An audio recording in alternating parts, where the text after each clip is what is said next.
गुरुर्ब्रह्मा गुरुर्विष्णु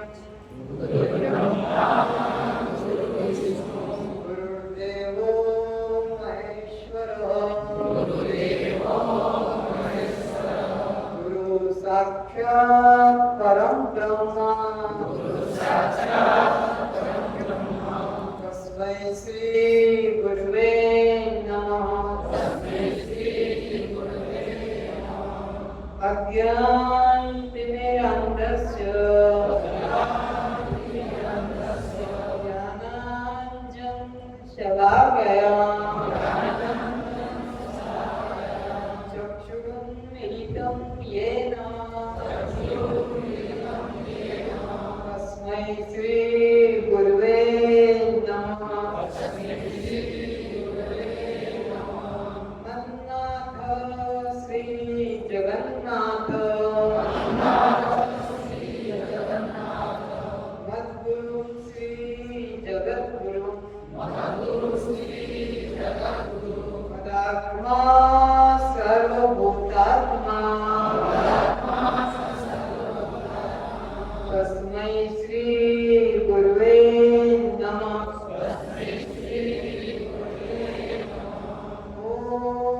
सहना भवतु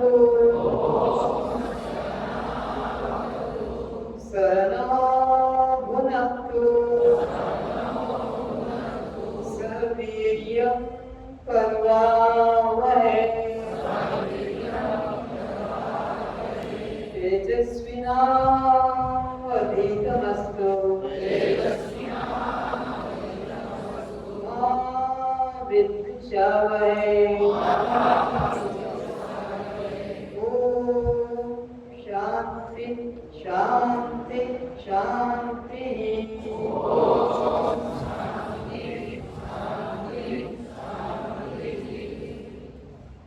असतो मा सद्गमय तमसो मा ज्योतिर्गमय मृत्योर्मा अमृतं गमय।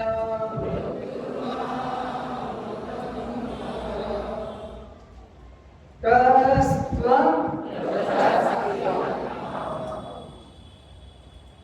क्या आप जड़ हैं? क्या आप दृश्य हैं? क्या आप अनात्मा हैं? क्या आप शव हैं? आप बद्ध हैं? आप जीव हैं? ये जन्म है किसको? ये भूख प्यास किसको? ये सुख दुख किसको? बंध मोक्ष किसको?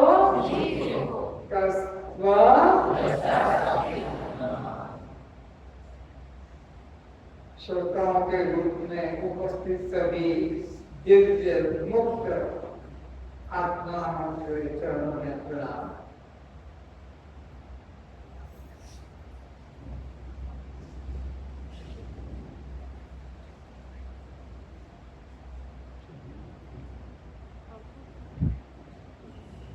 जन्मों जन्मों के पुण्य एकत्रित होते हैं आप जैसे दिव्य आत्माओं के दर्शन।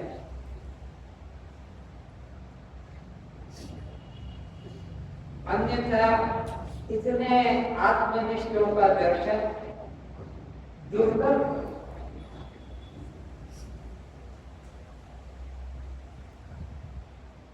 मनुष्याणां सहस्रेषु कश्चित् यत्र स्थिते यत्कर्मपि सिद्धानां तस्मिन् मां प्रयुज्यते। कोई दिव्य भाग्यशाली ही परमात्मा का अनुभव करते हैं, सद्गुरु का अनुभव करते हैं, आत्मज्ञान की प्राप्ति करते हैं।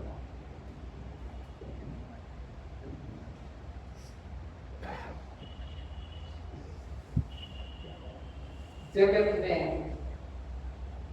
नर तन सम नहीं पहुंचे, इस मनुष्य के समान और कोई दुर्लभ तत्व नहीं, जिसको पाने के लिए देवता भी इच्छा करते।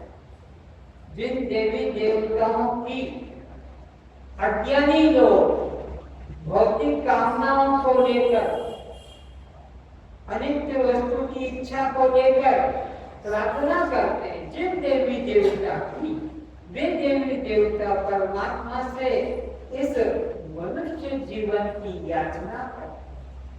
हे नारायण, एक बार हमें मनुष्य शरीर प्रदान करें। तो जो भूल पिछले जन्म में कर ली थी और जिसकी वजह से 84 का चक्कर काट रहे थे, अब वो भूल और वो सकामता, भोगों की इच्छा और नहीं करेंगे। अब तो तुम्हें पाने की इच्छा करेंगे। ऐसे देवता लोग इच्छा करें, और वे देवता आप ही हैं, कोई अन्य आकाश में नहीं रहते हैं।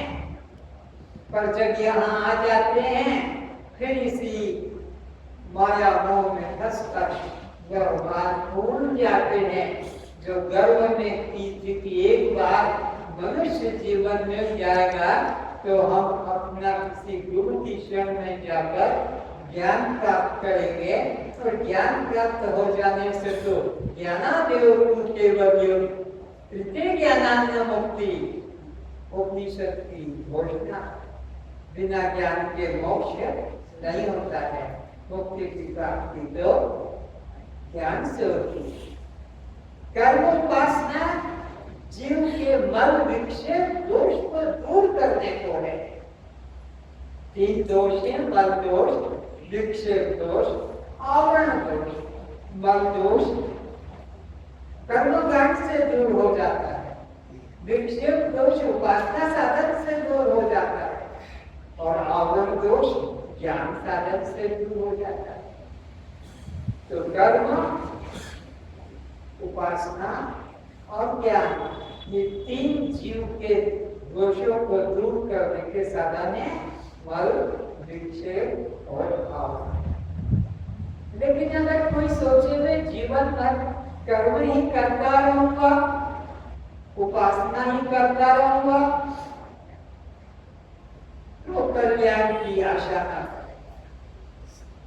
ऋते ज्ञानान्न मुक्ति, उपनिषद की घोषणा है। ऋते, उसके बिना आज तक कभी किसी का कल्याण न था, न है, न हो सके।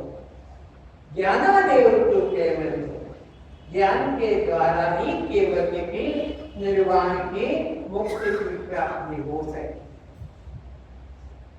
तो कर्म व्यर्थ है, उपासना व्यर्थ है, मैं ऐसा नहीं कह रहा। निष्काम भाव से कर्म करो, पर दोष कट जाएगा, लेकिन उससे आपका विक्षेप दोष नहीं कटेगा। उपासना करो, विक्षेप दोष कट जाएगा, पर उससे आवरण दोष नहीं कटेगा। आवरण दोष की निवृत्ति के लिए तो ज्ञान ही एकमात्र साधन है। ज्ञानान्न मुक्ति, उसके बिना मुक्ति हो नहीं सकती। तो निष्काम भाव से कर्म करो तो मल दोष कट जाए। निर्मल मन में ही परमात्मा को पाने की जिज्ञासा जाती। निर्मल मन जन सो वही पावा, वो ही कपट छल छिद्र न भावा। यहाँ तो आ गए और बोल दिया कि तुम ही एक स्वामी, और घर गए तो पत्नी, पति, पुत्र, पुत्री, धन, जमीन, मकान, खेती, पढ़ाई, इसको मैं करके मान लेते। आज तुम पक्का करो, जितने विद्यार्थी आत्मनिष्ठ बैठे हैं, तोतों के रजन की तरह का ये ब्रह्म ज्ञान नहीं। छोटी सी बात बहनिए ने तोते को सिखा दिया एक बहनिया आएगा, जाल बिछाएगा, दाने डालेगा और मैं फंसूंगा नहीं। सब श्लोकों में रट लिया। बहनिया आता है, जाल बिछाता है, दाने डालता है और वे सारे जगत गुरु के चेला बोल रहे हैं बहनिया आएगा, जाल बिछाएगा, दाने डालेगा और मैं फंसूंगा। और फंस गए जाल में। बहनी ने जाल समेट भी लिया और बोल रहे हैं मैं जाल में फंसूंगा, दाने लेकर तो जाऊंगा। यही मंत्र वेदताओं की अवस्था, यही गुरु ज्ञान लेकर बैठे हमारा कल्याण। ये रटन ज्ञान से नहीं, अनुभव करना होगा। तो आज में 3 बंधनों से मुक्ति लेकर घर जाना होगा। 3 बंधन जो तुमने बांधे हैं, तुमको किसी ने नहीं बांधा, तुमने बांधा है। किस तरह से? ये मेरा, ये मेरी, ये मेरे, ये 3 जीवित तुम्हारे नरक के द्वार है। नरक के द्वार, ये तीनों द्वारों से नरक की यात्रा शुरू हो गई है तुम्हारी। मेरा जिसको कहा, मेरी जिसको कहा, मेरे जिसको कहा तुमने, वही तुमको बांध कर ले जा रहे नरक घसीट के। इसलिए अगर तुम नरक जाने से बचना चाहते हो, महान दुखों से छूटना चाहते हो, 84 लाख योनियों का चक्कर काटने से बचना चाहते हो, तो आज से किसी को मेरा, किसी को मेरी और किसी को मेरा कभी मत कहना। इस कहने के पहले जीभ कट के गिर जाना चाहिए। संसार के किसी व्यक्ति को, किसी वस्तु को, किसी स्थान को अगर मेरा, मेरी और मेरे ये शब्द तुम्हारे मुख से निकलते हैं तो निकलने के पहले जीभ कटके गिर जाए तो अच्छा है, नहीं तो तुमको 3 नरक के द्वार में जाना पड़ेगा। ये मेरा, ये मेरी और ये मेरे, साक्षात नरक के द्वार। अब सोचो तुम्हारा आज तक का जीवन किसके साथ व्यतीत हुआ? भगवान के साथ, गुरु के साथ, तीर्थों के साथ, मूर्तियों के साथ? ना, मेरा। कौन मेरा? मकान मेरा। कौन मेरा? शरीर मेरा। कौन मेरा? बेटा मेरा। कौन मेरा? पति मेरा। कौन मेरा? घर मेरा। कौन मेरा? गाड़ी मेरा। घोड़ा मेरा। रथ मेरा। हाथी मेरा। ये मेरा, मेरा, मेरा। यही तो नरक के द्वार हैं। यही तो तुमको बांध कर घसीट कर लेकर जाएंगे। जिनका कोई मेरा नहीं, उन्हें कौन दुख दे सकता है?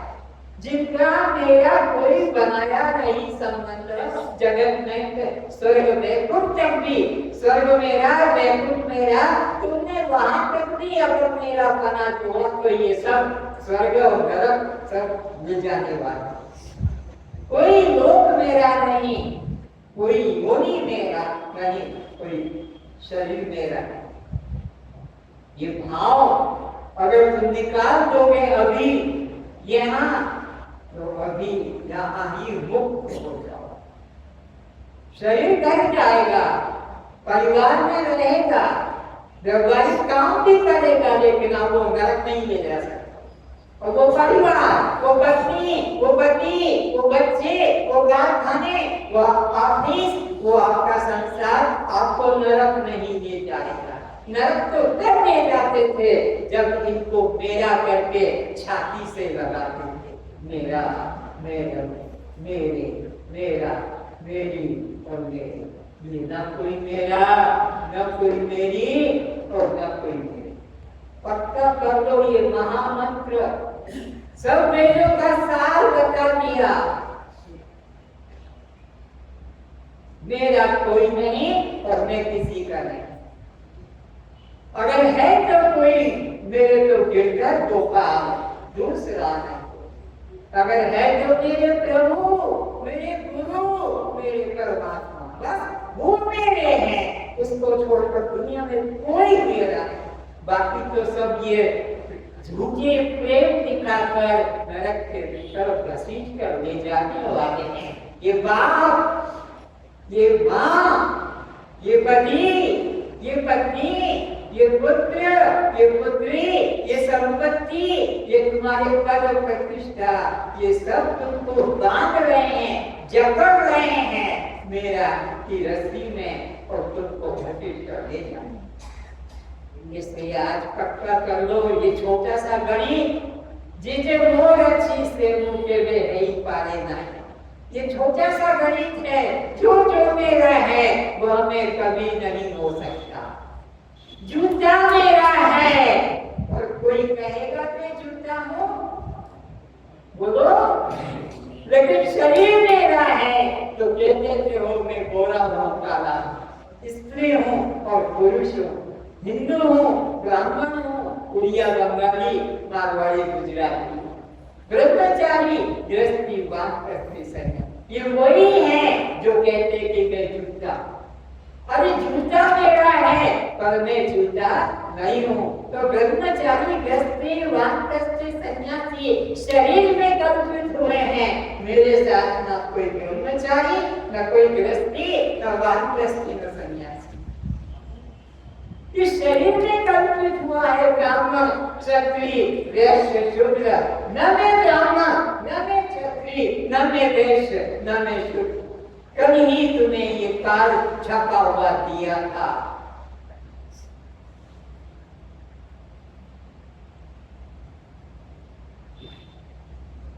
न ब्रह्मचारी, न गृही, न वानप्रस्थी। चिदानंद रूप शिवो, ये निश्चय कर। तो आज तुमने जिसको मेरा कह के बोला है, बताया है, ये ही तुम्हारे नरक ले जाने के यमदूत हैं। ये यमदूत हैं। पिता, माता, पति, पत्नी, पुत्र, पुत्री, मेरा कहते जिसको तुमने बोला है ये यमदूत है।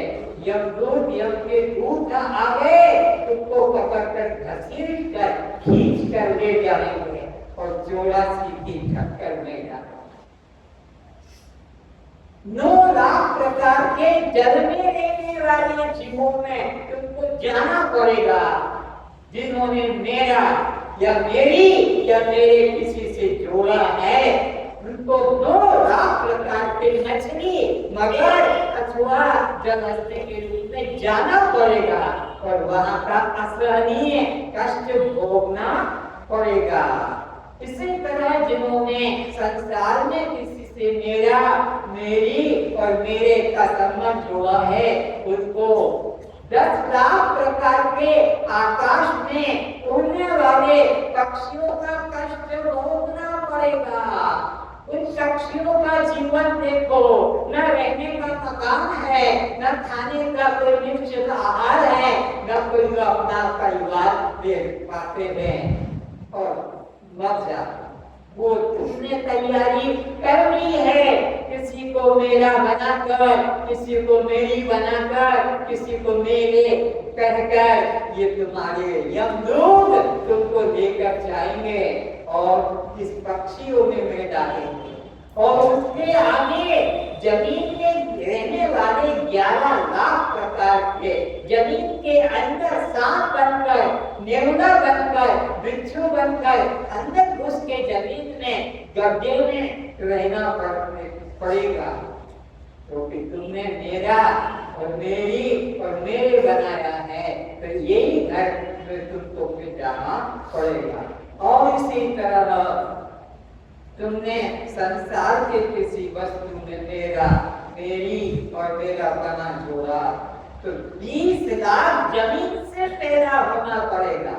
जितने यहाँ बैठे हो, कार में घूमने वाले, हवाई जहाज में, रॉकेट में घूमने वाले, साइकिल मोटरसाइकिल में चलने वाले, तुमको जमीन में से झाड़ बनकर, पेड़ बनकर, पौधा बनकर, लता बनकर, अन्न बनकर, वनस्पति बनकर पैदा होना पड़ेगा, दुख भोगना पड़ेगा। कोई गुरु बचा नहीं सकता, कोई गुरु दुनिया का निरंतर ये वचन है। इसीलिए कह रहा हूं कि सावधान हो जाओ। ना कोई मेरा, ना कोई मेरी, ना कोई मेरे। जो है सब शरीर के हैं। जो मेरा है शरीर का है, जो मेरी है शरीर की है, जो मेरे हैं शरीर के हैं। मुझ आत्मा का कोई मेरा, कोई मेरी और कोई मेरे, क्योंकि मैं अद्वितीय। आत्मा 2 नहीं, 10 नहीं, 100 नहीं, एक मेवा अद्वितीय ब्रह्म में नानास्ति किंचन। आत्मा को छोड़कर किंचित भी, मेरे को छोड़कर कोई अन्य है नहीं। तो किसको मेरा कहोगे, किसको मेरी कहोगे, किसको मेरा कहोगे? अगर कोई है तो ये मेरा है, ये मेरी है, ये मेरे, मुझसे अलग होंगे तब तो मैं मेरा, मेरी और मेरा कहूंगा। अरे जब मेरे से ये रुमाल भी अलग नहीं है तो कैसे मैं कह सकूंगा कि मैं रुमाल? एक परमात्मा है, उसी के साथ में अपना जीवन समर्पण करो। क्या तुमको ऐसा लगेगा कि जो मेरा है वह मैं हूं? सोचो इस बात को। मेरा मकान है, पर क्या तुम कहोगे कि मैं मकान हूं? मेरा बेटा है, पर मैं बेटा हूं कहोगे? जो मेरा है वह मैं नहीं। मेरी पत्नी है, पर मैं तो पत्नी नहीं हूं। मेरा पति है, पर मैं तो पति नहीं हूं। मेरा मकान है, कहोगे मैं मकान हूं? ये तुमको दोहराना है। ये जब ये माना मैं करूंगा, निरंजन करेगा तो उसका कल्याण है। लेकिन ये तो तुम्हें सोचना कि जो जो मेरा कहलाता है वो मैं कभी नहीं हो सकता। मेरा आत्मा भी कहना अपराध हो जाएगा, क्योंकि मेरा आत्मा 2 नहीं है। आत्मा तो मेरा तो दूसरे को कहा जाता है। मेरा आत्मा अनुभव में ऐसे कुछ लोग बोल रहे थे, मेरा आत्मा, मेरा आत्मा तो तू आत्मा का बाप है, आत्मा तेरा कोई बेटा है? मैं आत्मा, मेरा आत्मा भी नहीं। तो एक मेवा अद्वितीय ब्रह्म में नानास्ति।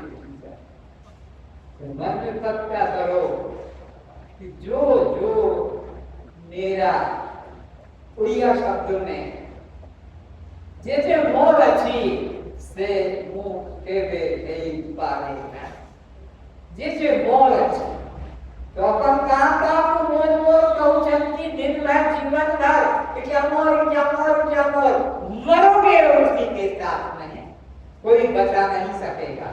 मोर के साथ जुड़ गया तो फिर मरना पड़ेगा। इसलिए मोर का संबंध को मन से निकालो और जोड़ना है मोर तो परमात्मा, जोड़ना है मोर शब्द को परमात्मा से जोड़। जैसे मीरा ने कहा मेरे तो गिरधर गोपाल दूसरा नहीं, ऐसा अपने अंदर प्रेम जगाओ उस अखंड सत्ता के प्रति।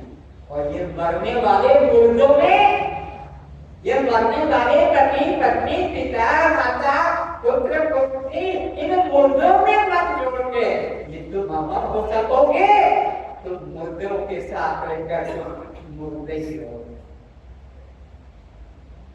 ये मुर्दों का गांव, जरा भजन सुना दो।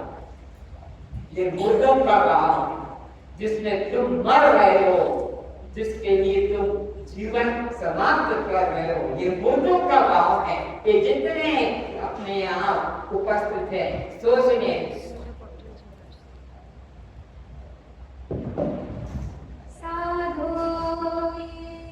मुर्दों का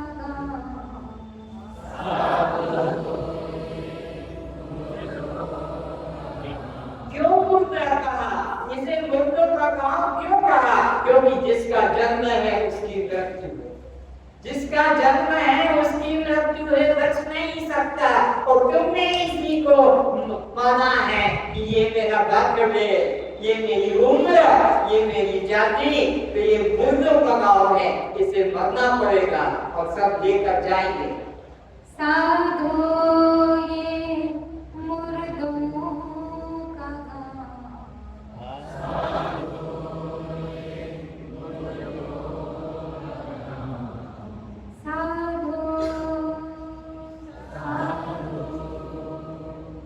पीर मरे पैगंबर मरे, पीर मरे पैगंबर मरे। अरे कोई योगी, कोई सिद्ध, कोई जगत गुरु, कोई महामंडलेश्वर, पीर पैगंबर क्यों ना हो, उनको भी मरना पड़ा।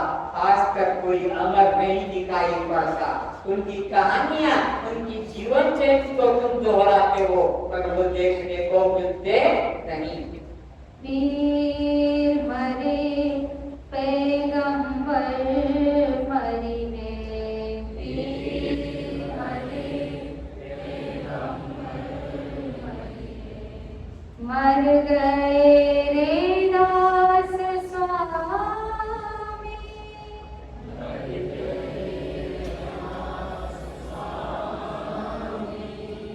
राजा मरिने प्रजा मरिने,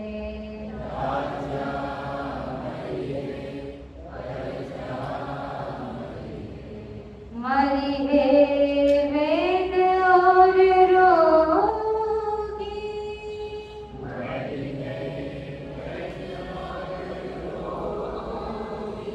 डॉक्टर रोगी तो विश्वास दिलाकर मैं तुझे बचा दूंगा, लेकिन खुद डॉक्टर को भी मरना पड़ता है। रोगी को तो मरना ही है, डॉक्टर को भी मरना है। राजा तो मरेगा, लेकिन प्रजा भी मरेगी। प्रजा की वजह से वो राजा कहलाता है, प्रजा नहीं तो राजा किसका? चंदा मरिने सूरज मरिने, चंदा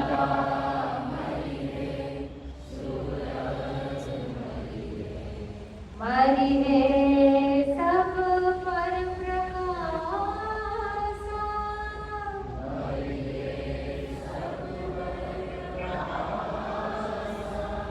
एक मैं ही स्वयं प्रकाश हूँ, एक मैं ही स्वयं प्रकाश हूँ। बाकी मेरे अतिरिक्त चाहे वो सूरज हो, कि चंद्रमा हो, कि नक्षत्र हो, कि दिशा हो, आकाश, वायु, तेज, जल, पृथ्वी, ये सब पर प्रकाश है। एकमात्र मैं ही स्वयं प्रकाश हूँ। 14 भुवन के चौधरी मरिने, 14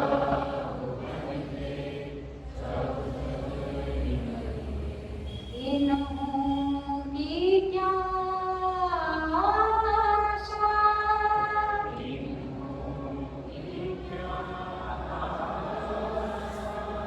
ये जो 14 भुवन प्रसिद्ध है शास्त्रों में, 5 ज्ञानेंद्रिय, 5 कर्मेंद्रिय और अंतःकरण चतुष्ट, मन, बुद्धि, चित्त, अहंकार, ये 14 इंद्रियां, 14 देवता, 14 विषय, वैज्ञानिक तत्व का यह है जगत, यह सब नष्ट होने वाला।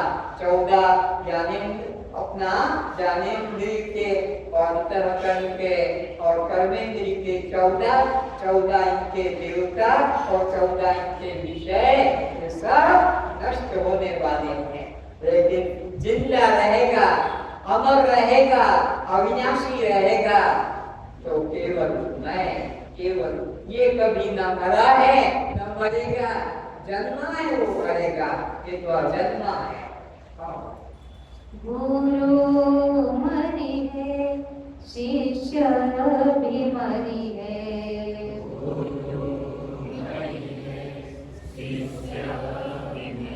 बड़े उत्साह से, बड़े प्रेम से 50 किलोमीटर 100 किलोमीटर से आए हैं, कुछ इकट्ठा करके लाए होंगे बचा के कागज में छिपा कर और यहाँ रख कर चले जाएंगे। और ये गुरु भी मरेगा और ये गुरु के मानने वाले चेला भी मरेंगे। मत सोचो कि गुरु पूर्णिमा मना ली तो अब हमारा शरीर अमर हो जाएगा, तुम्हें तो कोई भी बचा नहीं पाएगा। तुम्हारा यह जो शरीर है ये तो निश्चित करके मरेगा, इसलिए जो आत्मा है बस वही अमर है। गुरु भी मरेगा और शिष्य भी मरेगा, यह जन्मा जो भी है सब मरेगा, आत्मा ही अमर है और वो तुम्हारा स्वरूप है। गुरु मरि है, शिष्य भी मरि है।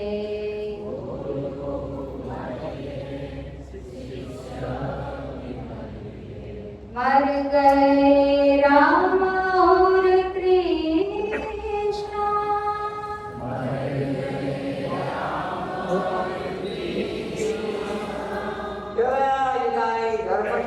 ग्लानिं भवति भारत अभ्युत्थानम् अधर्मस्य तदात्मानं सृजाम्यहम् परित्राणाय साधूनां विनाशाय च दुष्कृतां धर्म संस्थापनार्थाय संभवामि युगे युगे। अगर विष्णु न मरा होता तो राम क्यों आता? राम न मरा होता तो कृष्ण को आने की क्या जरूरत थी? जब एक अवतार आकर चला जाता है, धर्म फैल जाता है, तो धीरे धीरे धर्म झुक जाता है, फिर पाप बढ़ जाता है, फिर किसी और का चुनाव होता है कि किसको अब भेजा जाए। तो राम को भेजा, उसके बाद में फिर कृष्ण को भेजा, तो उसके बाद में बुद्ध को भेजा, फिर शंकराचार्य को भेजा इत्यादि। तो यह संसार इसी प्रकार है, यहाँ कोई सदा रहने वाला ये मुद्दों का गाँव। गोरख मर गए, मच्छिंद्र मर गए,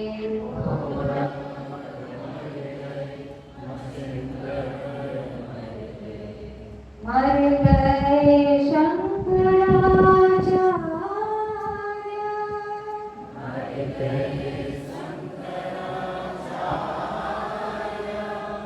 साधु ये मुर्दों का काम, साधु ये मुर्दों का काम।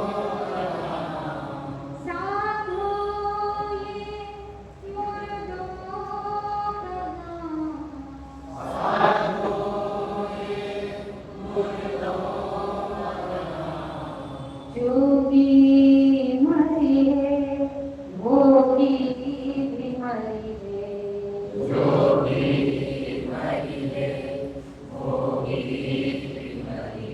कितनी सिद्धियां प्राप्त कर लो, लेकिन जोगी को भी मरना पड़ेगा और भोगी को भी मरना पड़ेगा। ये मुर्दों का काम है। जन्म को जिसने स्वीकार किया ऐसा मरेंगे। जन्म को जिसने स्वीकार किया कि मेरा जन्म हुआ है, चाहे जितना ज्ञान पा ले, चाहे जितनी भक्ति कर ले, चाहे जितना योग कर ले, सबको मरना पड़ेगा। देह को मैं मानना ही सबसे बड़ा आत्महत्या है। दो हत्या प्रसिद्ध है, एक तो देह की हत्या और एक है तो आत्मा की हत्या। जिन्होंने अपने को देह माना है वे आत्महत्यारे हो गए, और जिन्होंने परमात्मा को मंदिर में, तीर्थ में, स्वर्ग में, वैकुंठ में कहीं दूर माना है, ये ब्रह्म हत्यारे है। जीव के द्वारा दो हत्याएं, सब जीवों से दो हत्याएं हो रही है। एक तो अपने को देह मानने वाला, ये आत्महत्यारा। देह को मैं मानने वाला कौन सा हत्यारा है? सब बोलो, देह को मैं मानने वाला कौन सा हत्यारा है? आत्महत्यारा है। तो अगर तुम में से कोई देह को देखो कि मैं ब्राह्मण, मैं वैश्य, मैं पुरुष, मैं स्त्री, अगर अहंकार लेकर बैठ जाए ये आत्महत्या है। ये महापापी, ये छूने योग्य नहीं है, ये देखने योग्य नहीं है, ये बात करने योग्य नहीं है, ये बात बिछाने योग्य नहीं है। आत्महत्या है जो अपने को देह मानता है। और तुम तो मेरी होना, तुम तो मेरे होना, इधर सुनो, इधर छाट लो पैरों में, लेकिन याद रखो यह तुमको नरक में जाने वाला है। ये छूने योग्य, सिर्फ जाने योग्य, पकड़ने योग्य नहीं है। नहीं करो देह भाव, यह आत्महत्या। देह भाव क्या है? तुम हो आत्मा, तुम हो आत्मा, तुम हो दृष्टा, तुम हो शिव। कभी तुमने तो मान लिया कि मैं स्त्री हूँ, मैं पुरुष हूँ, अमुक जाति वाला, अमुक आत्मा वाला। ये आत्महत्या। और जो मंदिर में जा रहा है, तीर्थ में जा रहा है, तो भगवान को ढूंढने, भगवान को खोजने, ये ब्रह्म हत्यारा है। ब्रह्म हत्यारा है क्योंकि ब्रह्म तो ईश्वर सर्वभूतानां तिष्ठति। हनुमान जी ने छाती चीर कर दिखाया कि वह परमात्मा राम मां सब अंतर्यामी। लेकिन मंदिर में, तीर्थ में और कहाँ जा रहा है सबको देखने के लिए। आत्महत्यारा के साथ साथ ब्रह्म हत्यारा है। इसलिए परमात्मा को अपने से अन्य भिन्न मत जानो। परमात्मा अपना खड़े मत लो, बैठ जाओ, इधर जाओ, उधर जाओ, गेट के सामने खड़े होने की जरूरत नहीं। तो कहने का अर्थ है कि परमात्मा जो है यह अन्य वस्तु नहीं। अगर तुमने अन्य वस्तु परमात्मा को माना तो तुम ब्रह्म हत्या की गति को पाओ। इसकी दो हत्याओं से बचो। जोगी मरी है, भोगी भी मरी है, जोगी मरी है, भोगी भी मरी है, मरी है लख 84, मरी है लख 84। ब्रह्मा मर गए, विष्णु मर गए,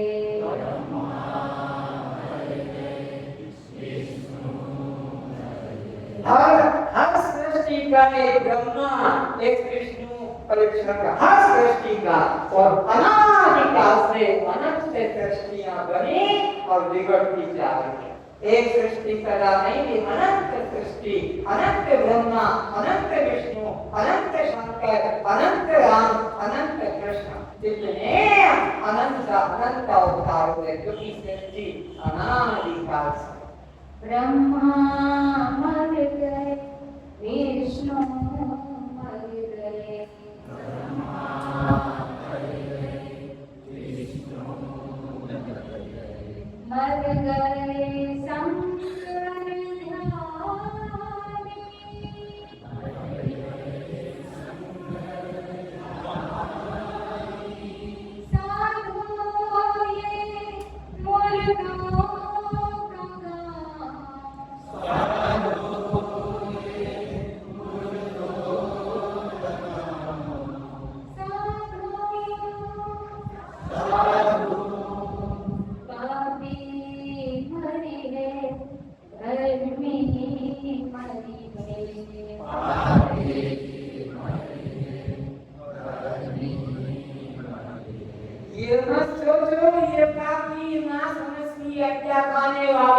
शराब सिगरेट गुटखा पुड़िया करने वाले ये पापी मरेंगे। अरे तू धर्मी है तभी तू भी मरेगा। चाहे कुछ साथ था कि फल था कि दूध पी, लेकिन मौत तो तेरी भी आएगी। जो जन्मा है सो मरेगा। पापी भी मरेंगे और धर्मी भी मरेंगे। पापी मरेंगे, धर्मी मरेंगे,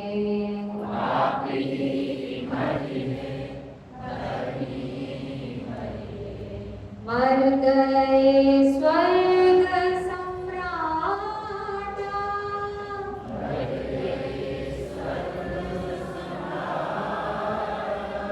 इंद्र स्वर्ग का सम्राट, उसको भी मरना पड़ता।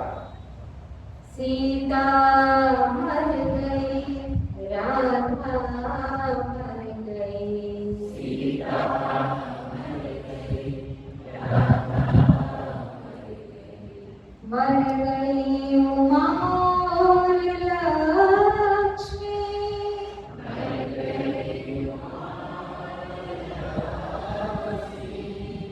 माता मरी है, पिता भी मरी है, पिता भी मरी है, नाना नानी,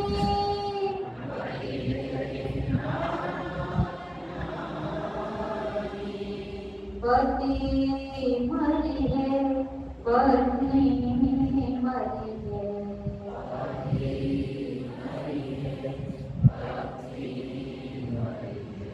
मरी है दादा दादी,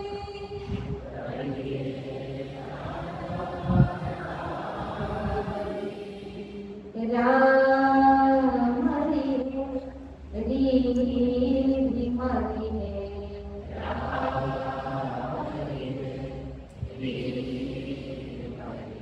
जिसको मेरा, जिसको मेरी और जिसको मेरा कहते बताते हो, सब मरेंगे, कोई नहीं बचेगा। ये राका भी मृत्यु है, रीति भी मृत्यु है, और बेटी भी, कोई भी मेरा, कोई भी मेरी, कोई भी। लाइट बंद करो। कौन ये कागज बीच में लाइट लगाने देख रहा है? खड़े हो जाओ, जिसने लाइट लगाया था, जिन्हें देखो इसको।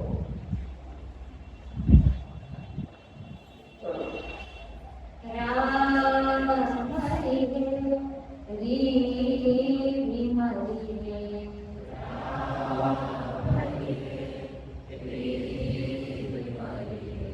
बची है ना कोई रे,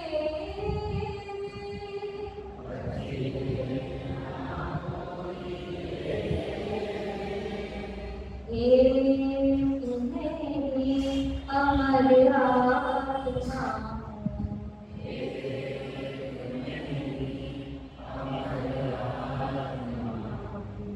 पूजा झूठा संसार,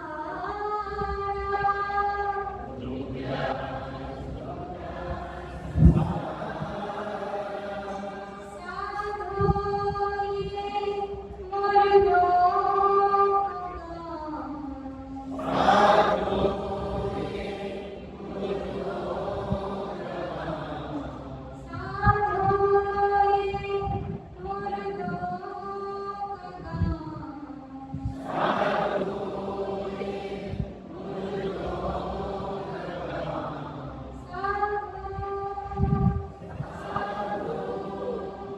तो हमें क्या करना है? भगवान श्री कृष्ण गीता के 4थे अध्याय के 34 श्लोक में कई प्रश्न से उपदेश ज्ञानी किसी शोक्रिय ब्रह्मनिष्ठ सद्गुरु की शरण में जाकर साष्टांग दंडवत प्रणाम करो। जैसे कोई लकड़ी का टुकड़ा डंडा और जमीन पे गिर जाता है, कुछ बचाव नहीं देता, दंड की तरह हाथ जोड़कर गुरु को प्रणाम नहीं करते हैं, कि सैनिक मांग के प्रणाम नहीं करते हैं, कि गुरु को कोई पुष्पमाला देने से प्रणाम नहीं। ये बहिरंग ढोंग, बहिरंग पाखंड है। गुरु को तो साष्टांग दंडवत प्रणाम करना है, शास्त्र कहता है। गीता के 4 अध्याय के 34 श्लोक में कहा दंडवत प्रणाम करो, और फिर उनसे जिज्ञासा कर मन में रखो। अस्तो मां सत्वमय, तमसो मां ज्योतिर्मय, मृत्यु मां अमृतमय। ये प्रार्थना करना है गुरु से, हे गुरुदेव, आप मुझे इस असत झूठे संसार में मोह ममता इससे निकालो, जो ये मेरा, ये मेरी, ये मेरे आपसे मेरी प्रार्थना है। अस्तो मां सत्यमय, इस असर संसार से ये मेरा मेरी मेरे से निकालो, और जो मैं हूँ शुद्ध तत्व, ब्रह्म तत्व, चैतन्य तत्व, आप उसने मेरे मन को जो अस्तो मां सत्यमय, सत्य ने मेरे मन को स्थिर कर, तब सो मां जो निर्णय, ये जो अज्ञान अंधकार है, ये जो संसार है, ये जो मेरा मेरी मेरे, इसमें से मुझे हटाकर जो शुद्ध में है, जो प्रकाश स्वरूप है, तम सो मां जो निर्मय स्वयं प्रकाश है, जो सबको आलोकित करता है, स्वयं किसी से आलोकित नहीं होता है, उसमें मेरे मन को दृढ़ कर दो। ये चांद में, ये सूरज में, ये देवी में, ये देव, हटाओ इन कचरों से, निकालो इन कचरों से मुझे, और जो शुद्ध मेरा स्वरूप है, तम सो मां जो तुम्हें उसमें मेरे को स्थित कर दो। और मृत्यु मां अमृतम गमय, हे गुरुदेव मेरी प्रार्थना है, ये जो जन्म होने वाला शरीर है, जिसको मैं अनादिकाल से मेरा मेरी मेरे कहकर ममता कर रहा था, यह इससे निकालो। मृत्यु मां, और जो कभी मरता नहीं है, जो कभी जन्मता नहीं है, जो कभी यह रूप में या वह रूप में, इदम रूप में नहीं होता है, वो जो सदा अहम रूप में ही रहता है, उस चैतन्य में, उस सच्चिदानंद आत्मा में ही मेरे मन को जो, ये प्रार्थना गुरु के चरणों में करना है। और तुम क्या कहते हो? मेरा रोग मिटा देना, मेरे को पुत्र दे देना, मेरे को परीक्षा में पास करा देना, मेरी नौकरी लगा देना, मेरा मकान बनवा देना, मत जा। ये प्रार्थना गुरु के आगे करना है। ये संसारी कामनाओं को लेकर गुरु के आगे कभी मत जाना। गुरु कभी तुम्हारी संसारी कामना को पूरी नहीं करेगा, और अगर पूरी हो रही है तो मिटा देगा। गुरु का एक चमत्कार है, अगर तुम्हारी कल्याण में रुचि है और तुम भूल से कहीं संसार के अंदर फंस गए, तो गुरु उस वस्तु को नष्ट कर देगा। पति भी चला जाएगा, पत्नी भी चली जाएगी, तुम्हारी नौकरी भी चली जाएगी, तुम्हारा सब कुछ चला जाएगा। तुम्हारे को परमात्मा से मिलाना है। सद्गुरु सच्चा वही है जो संसार से तुमको हटाकर, संसार के बंधनों से छुड़ाकर और परमात्मा में तुम्हारे मन को जोड़ दे। वो सच्चा सद्गुरु की पहचान। ये संसारी विद्या देता है, तो मत सोचना है कोई गुरु होगा, वो पाखंडी है, वो दम्भी है, जो कहता कि जा मेरा आशीर्वाद है बच्चा हो जाएगा, मेरा आशीर्वाद है नौकरी लग जाएगी, मेरा आशीर्वाद है।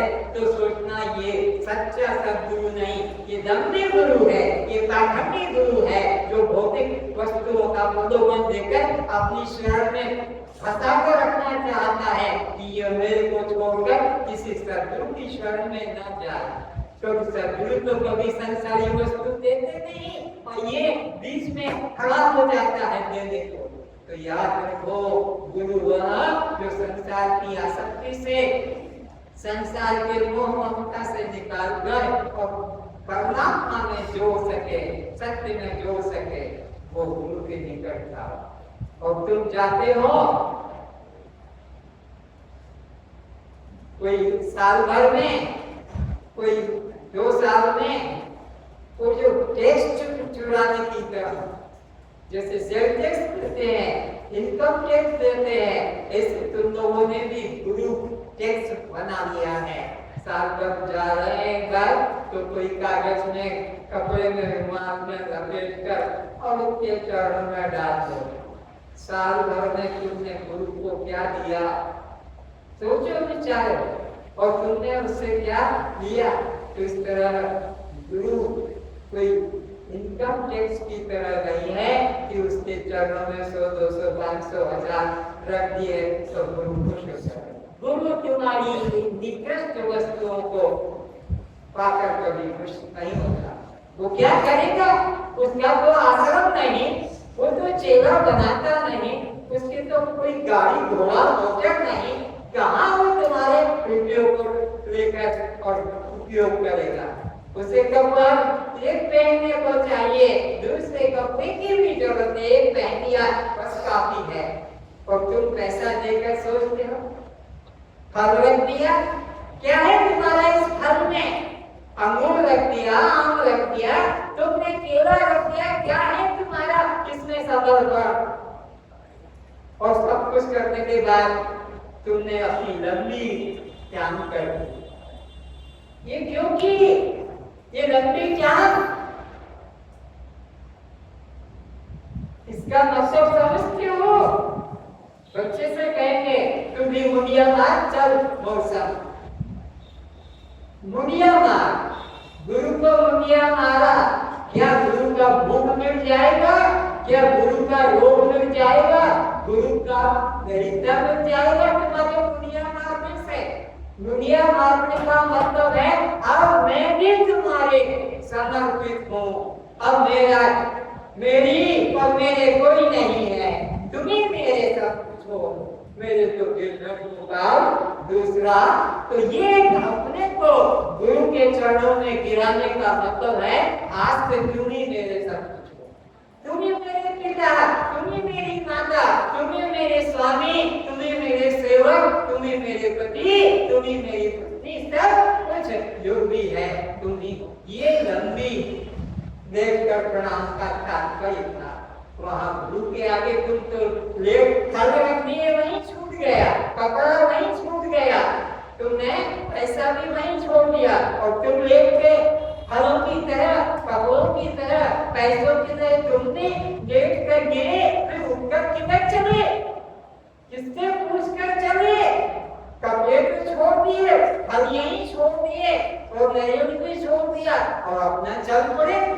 तू कैसे उठ के चला गया जब तक गुरु न कहे? यहाँ पर झाड़ू लगा आश्रम का, बर्तन मान आश्रम के, अब तू आश्रम का हो गया, अब तू आश्रम का है, अब तू संसार का नहीं है।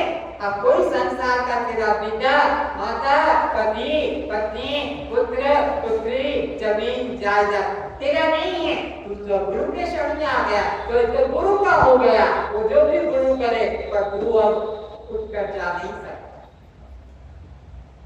इसीलिए चाणक्य लोगों ने अपने को न समर्पण करने के बजाय नारियल रखा है, नारियल। आप नारियल को क्यों तोड़ते हैं? आप केला, कटनी और किसी सेब, अंगूर फल है, नारियल को क्यों? क्योंकि नारियल तुम्हारा ऊपर का हिस्सा, नारियल जो वो हिस्सा जो छुपा कर रखते हैं पकड़ने के लिए, और मारा तो वो टुकड़े हो जाते हैं, लेकिन वो जो छुपा कर रखा है उसमें तुम्हारा ऊपर का फोटो है, दो आंखें वहां ठीक है, दो आंखें वहां, नाक भी वहां है, मुख भी वहां पर है, दाढ़ी भी है। ये तुम्हारे नारियल के अंदर घर जाकर देखना, क्लास में तुम्हें बताता हूँ, नारियल से पूरा तुम्हारा चिंता है शरीर के अंदर। मैंने अब गुरुदेव ये सब कुछ तुम्हारे काम का, अब मैं उसमें अहंकार, ये आंख भी आपके लिए, ये कान भी आपके वचन के लिए, ये हाथ भी आपकी सेवा के लिए, यह वाणी भी आपके गुणगान के लिए, और यह मेरा पैर भी आपकी काम। तो याद रखो, ये नारियल चढ़ाने का मतलब होता है गुरु को हमने अपने को चढ़ाया। तो ये फिर शरीर किसका हुआ? आपका कि गुरु का? बोलो, गुरु के आगे लेटने का मतलब क्या हुआ? धन्यवाद। ये जो छिपा कर रखा गया है और ये जब तोड़ा गया है, ये तुम्हारी खोपड़ी, यह इसके अंदर दो आंख भी मिलेगी।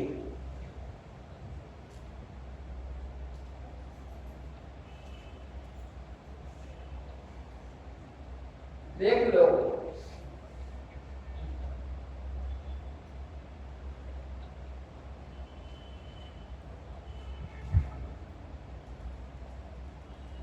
ये तुम्हारा नाक भी यहाँ है, इसमें मुंह भी है, दाढ़ी भी है, और तुमने उसको अपना करके रख दिया। अरे तुमने तो गुरु के आगे हाथ के तो गिरा दिया।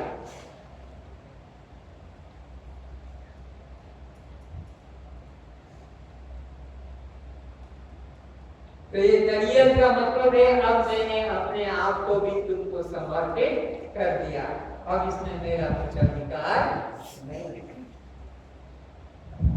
तो गुरु को पैसा देने से, उसके नाम का कुछ अकाउंट खुलवा देने से, उसके नाम का आश्रम गुरु को ही है, सब अच्छा नहीं। गुरु बन तुम्हें तो मुक्ति दिलाएगा और गुरु आश्रम में बनेगा, गुरु गाड़ी में बनेगा, गुरु जो है शिष्य में वो तो बंधन से मुक्ति दिलाता है। और तुम क्या सोचो, पैसा दे दो, कुछ ये दे दो ताकि हमारी मुक्ति करा दे। गुरु नाम है ज्ञान का, सीख ले तो शिष्य, और अगर वो ज्ञान नहीं सीखा कष्ट, ये ज्ञान नहीं सीखा, न गुरु न चेला, दोनों की नरक में ठेला उठेगा।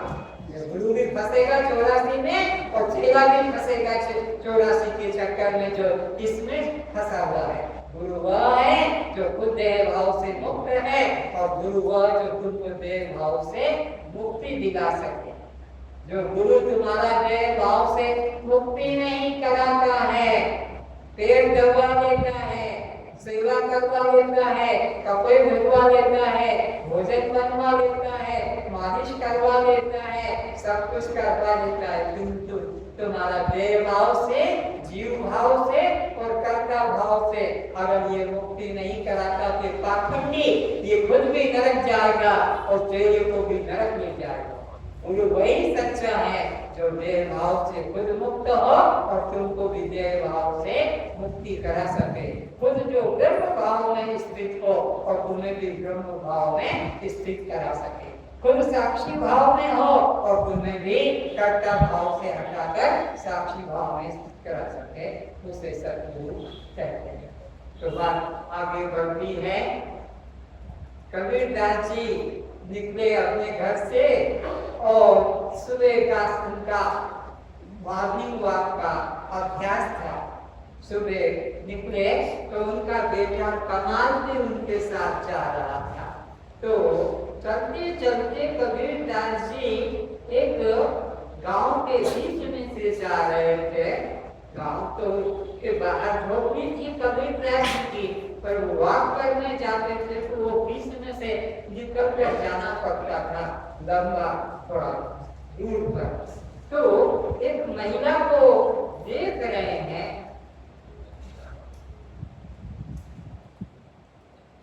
और उनकी आंख से आंसू आ रहे। कबीरदास जी का बेटा कमाल, ज्ञानी का बेटा भी कमाल होगा, कमाल। तो वो ने देखा कि पिताजी के क्यों रुके चलते चलते, पाँव में कोई कांटा, कोई गुड़ी चुप नहीं होगी, तो पैर ऊंचा करके निकाल कर और चलेंगे। देखा कि न पैर भी ऊंचा नहीं कर रहे, तो देखा पिताजी को कि पिताजी की दृष्टि किधर है, तो देखा कि उस महिला की तरफ। अज्ञानी तो सोचेंगे महिला का रूप देखकर कबीरदास जी को अपनी पत्नी की याद आ गई होगी, कबीरदास हो रहे हैं ना। लेकिन वो महिला क्या कर रही थी? वो महिला अपना दाने उठाती थी और इस प्रकार से उसमें रख देती। तो चलती चक्की देख के दिया कबीरा रोए, दो पाटन के बीच में साधु बचा।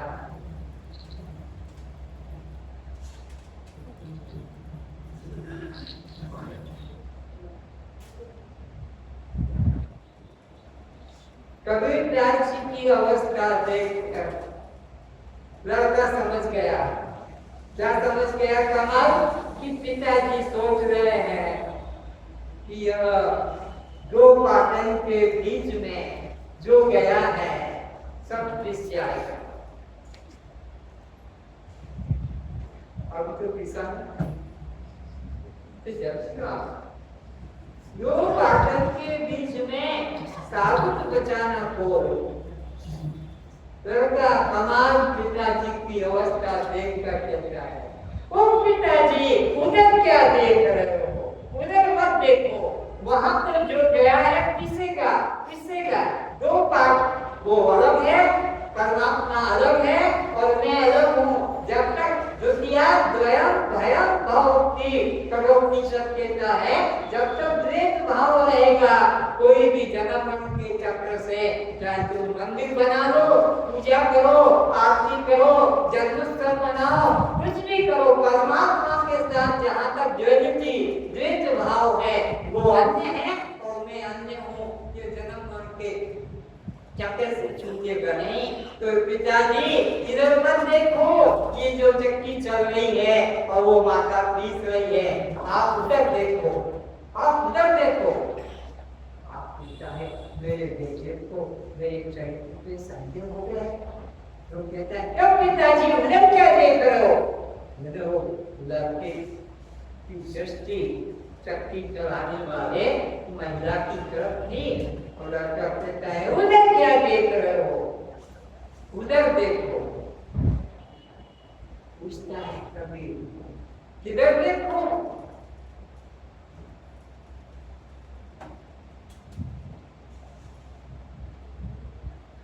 बीच में देखो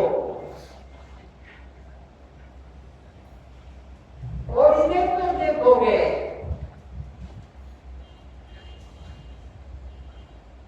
दो पाठ के बीच में जो जाना गया है, द्वैत भाव में जो अटक गया वो तो मरेगा मरेगा, चाहे स्वर्ग जाकर कि वैकुंठ जाकर कि नरक जाकर 84 का चक्कर हो गए। लेकिन वो जो बीच में कीनी में एक्सल जो है धुरी, उसमें जो लगा है, गाड़ी का पहिया चलता है लेकिन बीच में जो धुरी है वो अचल रहती है। पंखे का वो ब्लेड रोटर घूमता है लेकिन वो बीच का जो है वह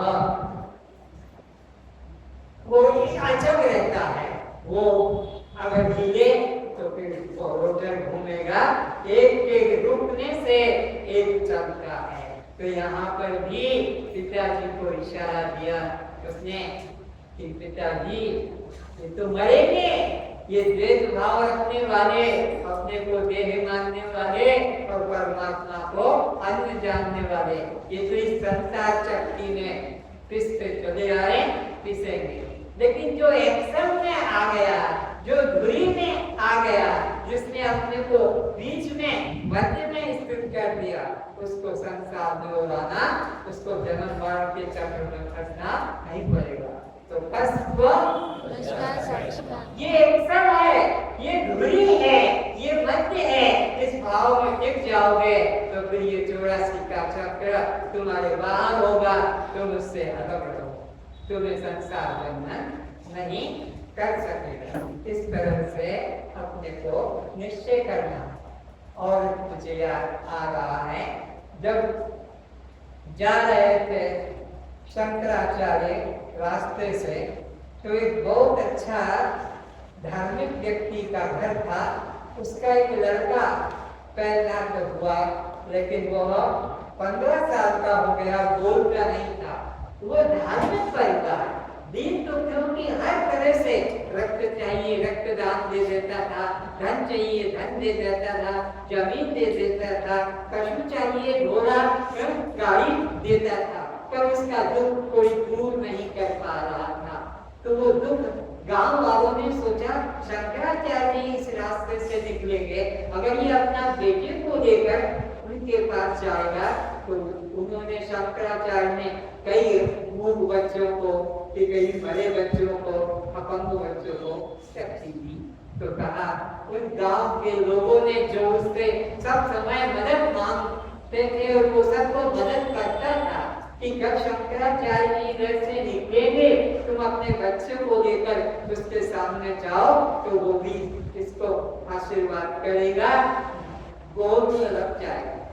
वो पति पत्नी बच्चे को लेकर गए और ले जाया। शंकराचार्य समीप आ गए और कहा, उठो, तुम कैसे यहाँ बैठे हो? बोलो महाराज, हमारा ये बच्चा जन्म से आज तक कभी बोला नहीं, आपकी दया, आपकी कृपा हो जाए तो ये बोलने लग जाए। तो शंकराचार्य ने उस बच्चे को कहा, उठो और तुम कौन हो ये हमको बोलो। तो उस बच्चे ने जो संस्कृत के 6 श्लोकों को बोला वो अद्भुत है। तो कागज सबको एक दे दिया है मैंने। उसकी रोज प्रार्थना करना, मनोबुद्ध्याहंकार चित्तानि नाम न च श्रोत्र जिह्वे न च घ्राण नेत्रे न च व्योम भूमि न वायु न तेजो चिदानंद रूप शिवोहम शिवोहम। न में मन, न में बुद्धि, न में चित्त, न में अहंकार, न में ये श्रोत्र, न त्वचा, न चक्षु, न जिह्वा, न घ्राण, न में शब्द, न स्पर्श, न रूप, न रस, न गंध। इस तरह सारे 5 ज्ञानेंद्रियां, 5 कर्मेंद्रियां, पंच प्राणों को एकदम क्रम से नीचे। और कहा, न मेरा कोई गुरु, न मैं किसी का चेला हूँ, न मेरा जन्म है, न मेरी मृत्यु में बालक हो रहा है 15 साल वाला। बाप सोचता है बड़ा दुष्ट बेटा है, तो मेरा कोई बाप भी नहीं और मेरी कोई माँ, हम इसी के लिए मर रहे थे कि ये बोलने लग जाए। और बोला तो ये बोला कि मेरा कोई बाप नहीं, मेरी माँ। चलो ठीक है, मुख बना तो हट गया, बोलने लगा। और आगे कहा, मेरा कोई मित्र परिवार जाति बंधु भी हिंदू ब्राह्मण वैश्य शूद्र ब्रह्मचारी प्रणाम करके और समझिए पिता माता बच्चे को लेकर, माँ बच्चे को अपने तरफ खींचते, एक बार बेटा बोलते, बाप कहते एक बार मेरे को बाप वो बाप नहीं बोल रहा है और माँ को माँ नहीं बोल रहा। बेटा से आशा है बाप को और माँ को भी कि मेरे को माँ कहेगा, मेरे को बाप। एक शब्द नहीं बोला सारा रास्ता, जबकि वेद के ये सब श्लोकों को बोला। बंधु में मित्र पूर्ण शिष्य चिदानंद रूप शिव इत्यादि भावने में तत्व निराकार रूपो विभु व्याप्त सर्वत्र सर्वेन्द्रियाणां सदा में तत्पर न बंधन न मुक्ति चिदानंद रूप शिवो। इस तरह का वर्णन कर दिया।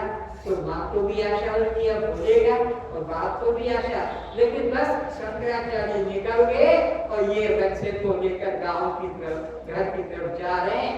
एक सारी रात हो गई, एक बार भी नहीं बोला। दूसरे दिन एक पिता माता बच्चे को लेकर शंकराचार्य जिस गांव में चले गए थे आगे के, वहां गए और जाकर प्रणाम किया।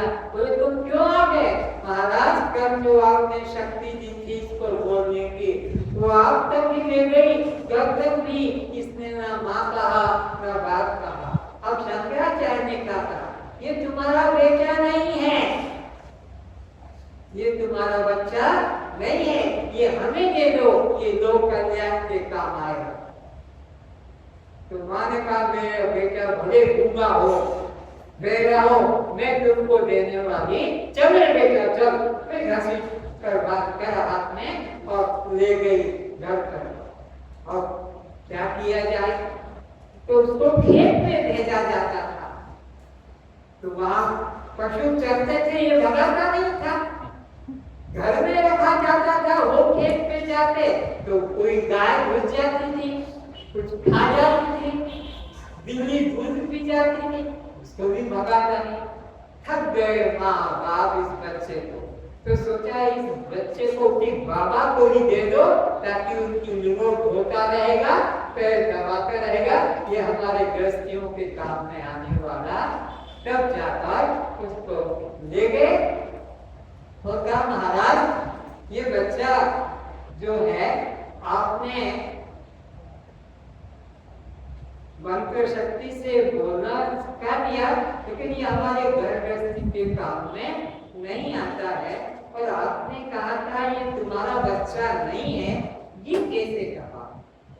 तो सुनो, उन पति पत्नी को बिठा कर कहा, आज से 15 साल पहले तुम कुंभ में गए थे।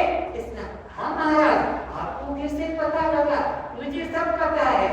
तुमने इस बच्चे को इस बाबा के झोपड़ी में ले जा दिया था कि हम नहा कर आते हैं और वो तुमको ले जाएंगे। इस तरह से तुमने इस बच्चे को भी वहां पर रख दिया।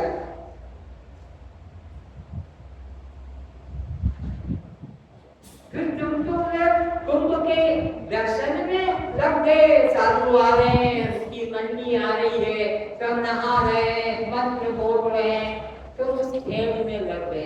ये बच्चा जो बाबा के आश्रम में सोया हुआ छोड़कर गए थे, ये उठकर और अपना उस नदी के पार में चला गया। तुमको ढूंढते हुए बाबा जो तो ध्यान में बैठे थे, उन्हें तो कुछ पता ही नहीं। तुमने बच्चे को उनके झोली के आगे रख दिया था कि महाराज, हम नहाने जा रहे हैं, ये बच्चा तुम्हारे पास रहेगा, हम नहा के आते हैं। महात्मा तो अपने ध्यान में थे और तुमने सोचा कि बच्चे को वो देखेंगे, लेकिन महात्मा को क्या कोई जो अपना ध्यान छोड़कर और बच्चे के ध्यान में लगे। वो बच्चा जमीन टूट गई, काफी देर हो गई, भूखा बच्चा, प्यासा बच्चा, छोटा बच्चा, दूध पीने वाला, और वह चला गया और नदी के प्रवाह में निकल गया। अब तुम नहा के आए और बाबा तो अपने ध्यान से बैठे थे। बाबा जी मेरा बच्चा, सच बताओ, जल्दी से कहाँ मेरा बच्चा छिपाया? अभी पुलिस वाले को बुलाऊंगा, छुट्टियां मारेगा, तब कबूल हो जाएगा। संत ने सोचा कि तो दुष्ट आदमी है और पुलिस वाले भी इसके कहने में लग जाएंगे, तो खुद बाबा बच्चा बन गया और उनसे कहा, पास की झोपड़ी में देखो, पास के जंगल में वहीं कहीं घूम रहा हो। तो वो गए, वो बच्चा मिल गया। कौन सा? वो बाबा, वो बच्चा बन के जंगल में घूमने लग गया और वो घर लेकर चले। ये वो बच्चा है, ये तुम्हारा बच्चा नहीं है। तुम्हारा बच्चा तो नदी के प्रवाह में समाप्त हो गया। तो संत लोग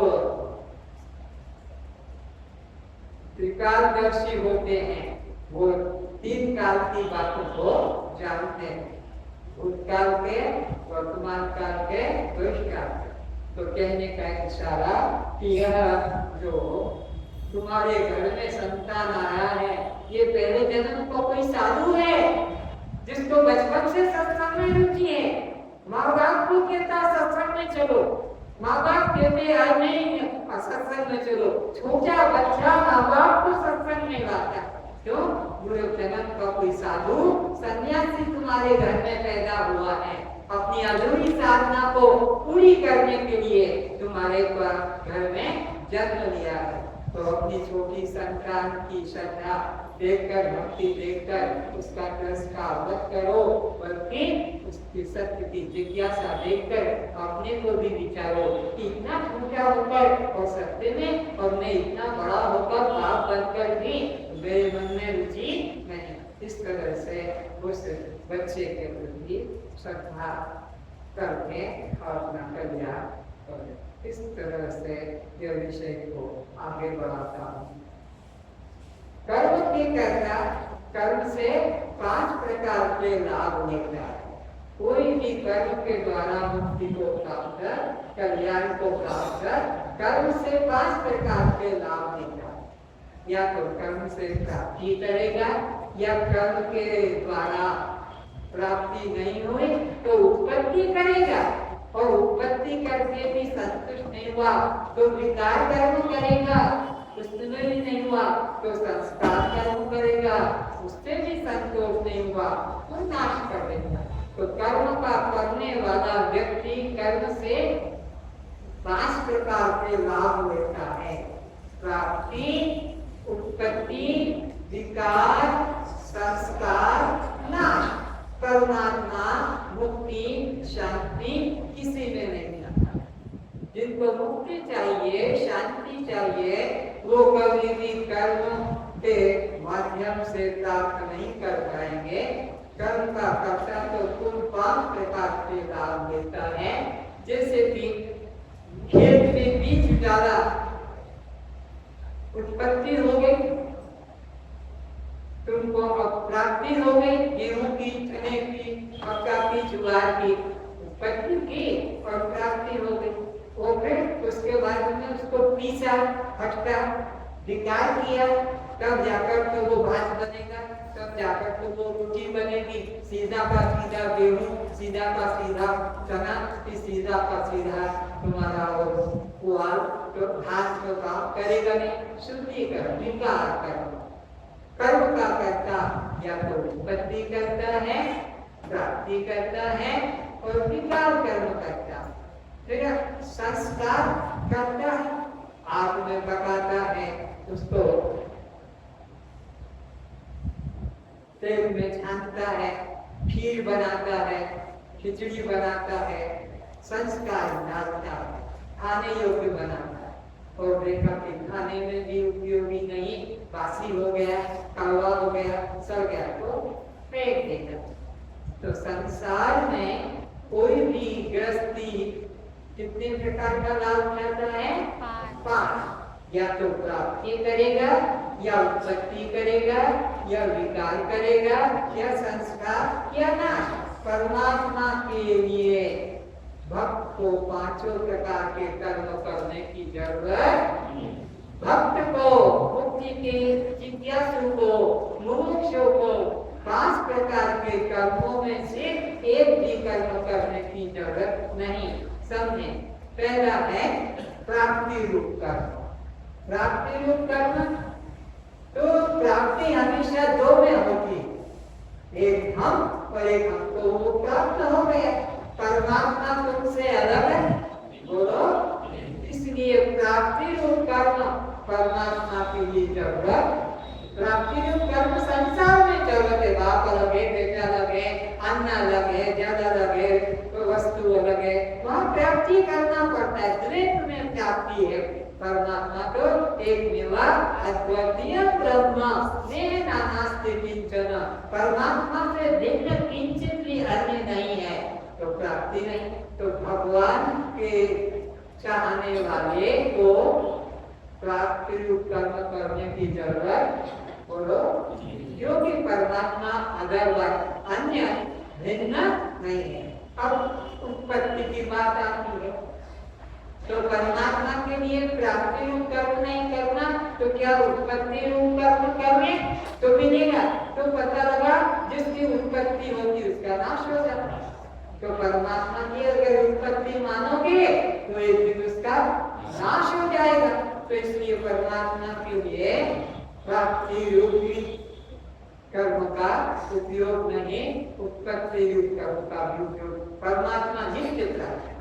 परमात्मा सबको उसकी शक्ति से तो देख रहे हो, उसकी शक्ति से तो सुन रहे हो, उसकी शक्ति से तो ये निरंजन बोल रहा है, उसकी शक्ति से तो पैर काम करते हैं, सब कुछ। तो परमात्मा सबको नित्य प्राप्त स्वरूप। परमात्मा की उत्पत्ति नहीं करना, परमात्मा की प्राप्ति नहीं करना, परमात्मा तुम्हारा हमारा नित्य स्वरूप निर्विकार है। परमात्मा के लिए विकार रूप कर्म भी नहीं करना। तुम्हें तो घी चाहिए तो दूध को पहले जमाना पड़ेगा, जब जम जाएगा तो मंथन करना पड़ेगा, फिर आग देना पड़ेगी, तब घी मिलेगा। विकार कर्म करना पड़ेगा। संसार परमात्मा को निराकार है, तो निराकार परमात्मा में विकार रूप कर्म करने की गुंजाइश परमात्मा निर्विकार है और वो नित्य प्राप्त है, उसके लिए कोई विकार रूप कर्म करने की जरूरत। तो परमात्मा की प्राप्ति वाले मुमुक्षुओं को न तो परमात्मा के लिए कुछ उत्पन्न करना है, न परमात्मा तुमसे दूर है जिसे करना है, न प्राप्ति करना है तो फिर वह कभी तुमसे अलग हुआ, दूर हुआ। जो पदार्थ अलग होगा उसे मेरे को जगह ना लाकर दे दिया, ये प्राप्ति हो गई। इसको मैं तोड़ूंगा तो टुकड़े अलग हो जाएंगे, विकार हो जाएगा। इसी प्रकार फिर इसको घिसा जाएगा, फिर उसमें से जो है दूध निकलेगा, उसमें से फिर अब तेल निकालेंगे। संसार में अगर हमें तेल चाहिए तो नारियल के गच्छ में क्या करना पड़ेगा? पहले गच्छ से तोड़ के लाओ, फिर ऊपर का हटाओ, फिर यह नीचे का निकालो सब, और फिर इसको तोड़ो, फिर इसके बाद में इसको पीसो, फिर इसको बाद में गरम करो, उसमें से वह घी तेल अलग हो जाए। परमात्मा के लिए न प्राप्ति करना है, न उत्पत्ति करना है, न विकार करना है, न संस्कार करना है, न नाश करना। परमात्मा नित्य हमारा स्वरूप है, तो परमात्मा के लिए विकार करना भी नहीं और संस्कार भी नहीं। संस्कार वहां पर करना पड़ता है जो साकार वस्तु है, उसमें संस्कार करेंगे। इधर तिलक लगा लो, इधर दाढ़ी बढ़ा लो, इधर मूछ बढ़ा लो, है इधर की चोटी इधर लिया, इधर का झटका मार के उधर लिया, ये पाखंड है। ये किसको करना पड़ता है? साकार में। परमात्मा तो निराकार है, तो निराकार परमात्मा में कोई साकार क्रिया करने की जरूरत नित्य शुद्ध अपना स्वरूप है। तो परमात्मा के लिए याद रखो, न प्राप्ति रूप कर्म करना है, न उत्पत्ति करना है, क्योंकि जिसकी प्राप्ति करोगे वो तुमसे अलग होगा, तभी तो प्राप्त करोगे। परमात्मा तुमसे अलग है, बोलो, तो प्राप्ति भी करना, और जिसकी उत्पत्ति अगर हो गई तो उसका नाश भी, परमात्मा का तो अजन्मा है, उसका नाश भी नहीं, और इसी प्रकार उसमें विकार कर्म भी नहीं, क्योंकि वो निराकार, निराकार में कोई विकार नहीं और कोई संस्कार भी नहीं कि वही चंदन लाओ, तिलक लगाओ, दूध लाओ, अगरबत्ती लगाओ, फूल तोड़ के लाओ, चुरा के लाओ कहीं से, झाड़ से, बगीचे से, फिर ये सब पाखंड करने की जरूरत नहीं। परमात्मा और परमात्मा की नाश जगत नहीं, क्योंकि जिसको तुम कहते हो जगत, ये ब्रह्म ही, जगत ब्रह्म से भिन्न, तो इसलिए किसी को नाश भी नहीं करना। तो आप निश्चय करो कि परमात्मा हमारा नित्य सहज स्वभाव है, इसे पाने के लिए कोई साधन करने की आवश्यकता नहीं है। अब आज ये अंतिम विषय चल रहा है। जिन लोगों ने इस क्लास में भाग लिया है और अपने देह भाव से हटकर दृष्टा साक्षी भाव में स्थित हुए हैं, इनके कल्याण में किंचित साधन करने की जरूरत, बस ये चिंतन बना रहे, इसका अभ्यास करना है। जैसे तुम्हारा स्त्री भाव बना है, पुरुष भाव बना है, उसके लिए ध्यान जब करना नहीं पड़ता, इसी तरह मैं दृष्टा साक्षी आत्मा हूँ, ये ध्यान बना रहना चाहिए। कोई साधन तो ये कैसे होगा? रात्रि को सोते समय भी विचारो कि दिन भर में मैंने आज अपने दृष्टा साक्षी भाव का स्मरण किया या हर व्यक्ति को बता रहा हूँ।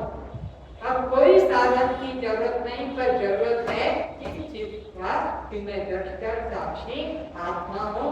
आज दिन भर में मुझे याद आया कि नहीं आया कि दिन भर खेती, व्यापार, नौकरी, बच्चे में ही लगा रहा। कल तो मेरे को 5 बार याद आया था, लेकिन आज दिन भर में एक बार में याद नहीं आया कि मैं दृष्टा साक्षी। धिक्कार है मेरे आज के जीवन को, कशु से भी मैं थोड़ी से चला, कोई बात नहीं, आज नहीं आया, लेकिन अब तो मैं कल तो 5 बार कल का और 5 बार आगे का 10 बार दृष्टा साक्षी आत्मा का स्मरण बढ़ाऊंगा। फिर दिन भर काम करो, फिर विचार करो कि आज दिन भर मैंने काम किया तो दृष्टा साक्षी भाव कितनी देर स्मरण हुआ, तो लगेगा कि आज तो मुझे 10 बार स्मरण हो गया, उन्नति होगी।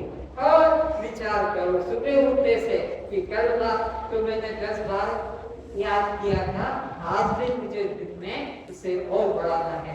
तो खेती में जाते हुए, ऑफिस में जाते हुए, दुकान जाते हुए, स्कूल कॉलेज जाते हुए ये विचार करो कि मैं तो दृष्टा साक्षी, ये देह के द्वारा सब क्रिया हो रही है, इंद्रियों से क्रिया हो रही है, परमात्मा को भी कोई कर जगत नहीं। परमात्मा को गीता के दूसरे अध्याय में अनाशिनो अप्रमेयस्थ, भगवान कैसा है, उसका कोई नाश नहीं और वो अप्रमेय। अब ये और थोड़ा सा समझ लो, अप्रमेय और प्रमेय। प्रमेय उसे कहते हैं जो प्रमाण के द्वारा जाना जाता है। किसी के शब्द का प्रमाण तुम्हारे पास क्या है? बोले वो कान से सुना है मैंने मेरे कान से सुना है, उसने कहा था तत्वमसि।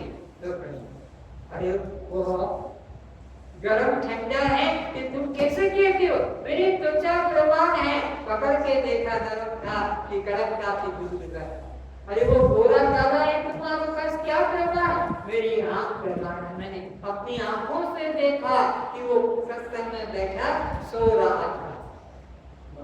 ये प्रमाण बता रहा है। वो घटिया पूछा है, ये तुमने कैसे कह दिया? बोले जिसका प्रमाण है वो घटिया की मीठा, जो दुर्गंध निकल रही थी, ये तुमने कैसे कहा? अरे मेरी नाक को मैं दबा के चल रहा था, वो मेरे पास से पार रहा था, उसके बदल से गंदी हवा आ रही थी। तो ये जगत प्रमेय, ये जगत क्या है? और ये पांच इंद्रियां प्रमाण। प्रमाण के द्वारा जो जाना जाता है वो जगत प्रमेय, और जो प्रमेय होता है नाश। पक्का कर लो इस बात को, हमारी इंद्रियां प्रमाण है। किसके लिए? जगत के लिए। जगत क्या है? पांच। पांच से छठी चीज जगत में नहीं, पूरे जगत में पांच चीजें हैं। या तो कोई शब्द होगा सुनने का, या कोई स्पर्श होगा छूने का, या कोई रूप होगा देखने का, या कोई रस होगा स्वाद लेने का, या कोई गंध होगी जो सूंघने की। सारे संसार में कितने विषय हैं? शब्द, स्पर्श, रूप, रस, गंध। इससे अलावा छठा तत्व नहीं। परमात्मा न शब्द है, न स्पर्श है, न रूप है, न रस है, न गंध है। जब परमात्मा शब्द नहीं तो कान से पकड़ने आएगा नहीं। परमात्मा स्पर्श नहीं तो त्वचा से पकड़ने नहीं आएगा। परमात्मा रूप नहीं तो आंख से देखने में नहीं आएगा। परमात्मा रस नहीं तो जीवा से चखने में नहीं आएगा। परमात्मा गंध नहीं तो नाक से सूंघने में। परमात्मा अप्रमेय है। पांचों इंद्रियां व्यक्त हो गई। संसार के लिए पांचों इंद्रियां जरूरी है, तभी संसार का उपयोग कर रहे हो, कर सकोगे। पर परमात्मा के लिए न श्रोत्र, न त्वचा, न चक्षु, न जिह्वा, न घ्राण, अप्रमेय। तो वो परमात्मा है, इसको कैसे बताया जाएगा? यह इदम करके, यह करके, यह करके नहीं पता। इदम करके तो प्रमाण मांगेगा कि यह तुमने कैसे कहा। तो पांचों चीजों से, न शब्द, न स्पर्श, न रूप, न रस, तो परमात्मा है। ये प्रमाण किससे मिलेगा? मैं से, मैं ही प्रमाण। परमात्मा को जानने का अगर कोई प्रमाण है तो केवल मैं प्रमाण है, और किसी प्रमाण से वो प्रमाणित नहीं हो सकता। तो परमात्मा अगर है तो किस रूप में? मैं रूप में, यह रूप में, वह रूप में। ऐसे करोगे तो वह तो नष्ट हो जाएगा। तो परमात्मा अप्र, तो मैं बस, इसके लिए कोई प्रमाण की जरूरत। मैं ही हूँ, मैं ही हूँ, मैं को कोई अन्य प्रमाणित नहीं कर सकता।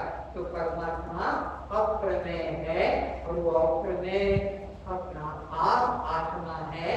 आत्मा से भिन्न सब प्रमेय में आएंगे, और जो प्रमेय बनेगा सब नाशवान।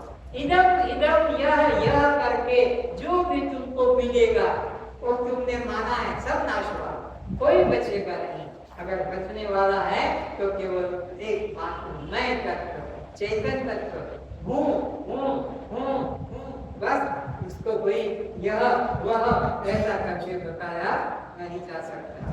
तो आज का विषय समाप्त करता हूँ और आपसे निवेदन करता हूँ, प्रतिदिन सुबह उठकर ये विचार करो कि मेरा यह जीवन किसके मिला है, परमात्मा के चिंतन के लिए। सोते समय भी विचार करो दिन भर में क्या कमाया, सोते भी विचारो, जागते भी। श्वास श्वास में नाम सुने तथा श्वास मत हो, न जाने इस श्वास को आवत बोलनो। जो अंदर गया वो बाहर आएगा, जो बाहर गया वो अंदर आएगा, कोई भरोसा नहीं। अंदर वाला तो बाहर निश्चित है, पर बाहर वाला अंदर आएगा कोई भरोसा। इसलिए हर श्वास को अंतिम जान करके सो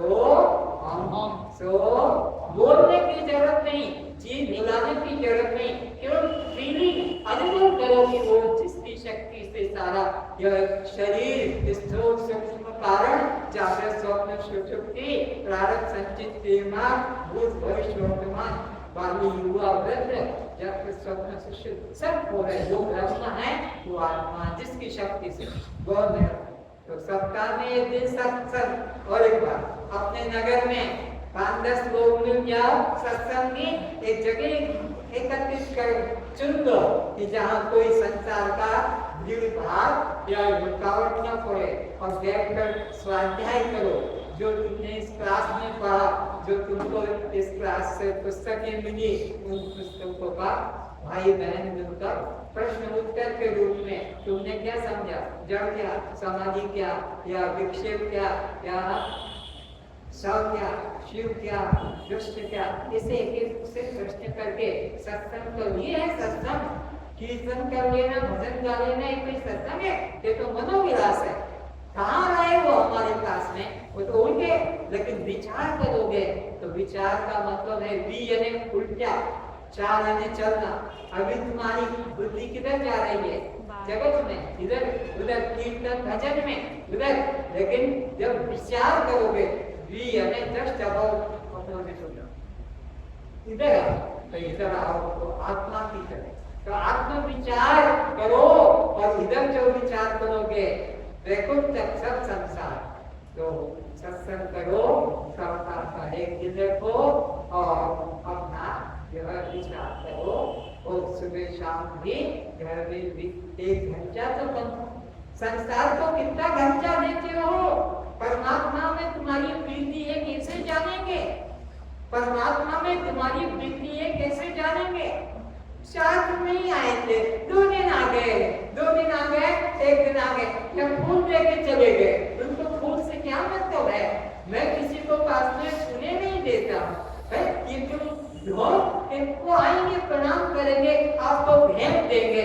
किस बात की भेंट? सत्संग किया नहीं, सत्संग का क्या ही मिला नहीं। ये बेचारे 200 किलोमीटर से, 200 किलोमीटर से आए हैं, इन्होंने सत्संग किया है 25 दिन का, 21 दिन का, 17 दिन का, तब जाकर इनको यहाँ आने का, बैठने का अधिकार है। और तुम किसी को सड़क पे चलते हुए जाओगे तो आपको भेंट रखेंगे, स्वीकार कर लेना। मैं किसी के बात का नौकर हूँ जो स्वीकार करूंगा। उन्होंने सत्संग नहीं किया, सत्संग में बैठे नहीं, सत्संग का लाभ नहीं लिया, जबकि एक गांव में रहने वाले, एक एरिया में रहने वाले, उनके पास समय नहीं मिला, और कहाँ जाने को, मरने को समय मिल जाता है, और यहाँ एक आश्रम से दूसरे आश्रम में जाने का समय नहीं मिला उनको, इसलिए उनको यहाँ बुला लो, हम उनकी पूजा कर देंगे।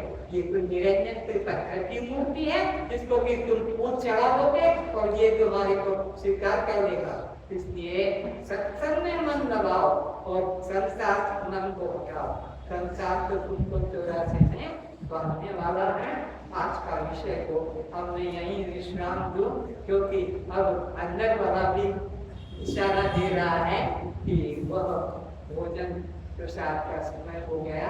तो ठीक है, अब से जो गलती हो गई, जो भूल हो गई, उसे क्षमा करना, और सत्संग का कभी त्याग मत करना, स्वाध्याय का त्याग प्रतिदिन प्रतिज्ञा करो आज बैठकर कि कम से कम 2 घंटा जितने बैठे हो, संसार के लिए 22 घंटा और भगवान के लिए, मुक्ति के लिए बोलो।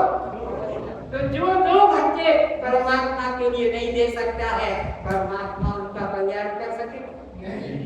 तो परमात्मा के लिए प्रतिदिन कितना घंटा? 2 घंटा, चाहे 1 घंटा सुबह 1 घंटा शाम को करो, फिर 2 घंटा सुबह 2 घंटा। तुम्हारी श्रद्धा कितनी है, तुम्हारी लगन कितनी है? संसार के लिए कोई पैसे छूट ना जाए, मेरा खर्च चला जाएगा, इतना कमाया हुआ। संसार के लिए कोई मेरा ग्राहक छूट के चला ना जाए, संसार में मेरा खर्च चला ना जाए। परमात्मा के प्रति कभी विचार आया कि परमात्मा में से रूठ ना जाए, संसार वाले रूठ ना जाए, उसको मना देंगे, जीव चाटेंगे, पत्नी चाटेंगे, संसार वालों को चाटते रहेंगे, पर भगवान के लिए पीठ करके चलते रहेंगे, संसार को छूटने न। परमात्मा के लिए 2 घंटे न तुम नहीं दे सकते हो, तो परमात्मा तुम्हारे कल्याण का क्यों सोचेगा? क्या विश्वास दी तुमने परमात्मा को जो तुम्हारे कल्याण का सोचेगा? तुमने तो संसार वालों को महत्व दिया। तो जो 2 घंटे आज से नियम करेंगे कि मैं 2 घंटे 24 घंटे में जरूर बैठूंगा, वे हाथ उठा के दिखाएं। ईमानदारी का है कि पापी के पाप गिरा देंगे, इसलिए ईमानदारी से ये हाथ उठे। मैंने देखा नहीं और हाथ नीचे कर दिए। मैं देखना चाहता हूँ कि कितने लोगों ने हाथ उठाए कि 2 घंटे तो जरूर देंगे। बस सर्वे भवन्तु सुखिनः, सर्वे सन्तु निरामयाः, सर्वे भद्राणि पश्यन्तु मा कश्चित् दुःखभाग् भवेत्। सब सुखी रहें, सब निरोग रहें, सबका कल्याण हो, सब आनंद को प्राप्त हो। याद रखना, ईमानदारी के हाथ उठाए। अगर झूठे हाथ उठा दिए तो ये अगले जन्म में हाथ गायब हो जाएगा, अगले जन्म में ये हाथ गायब हो जाएंगे। क्योंकि भगवान के नाम पर झूठे हाथ उठाने वाले भगवान तो निरंतर दंड है, इसको नहीं दिखेगा, लेकिन भगवान तो देख रहे हैं, सपने देख कर कि इसने हाथ तो उठाया, लेकिन ये झूठा हाथ। लोगों को दिखाने के लिए हाथ उठाना बहुत बात है, परमात्मा को दिखाना। क्षमा करें।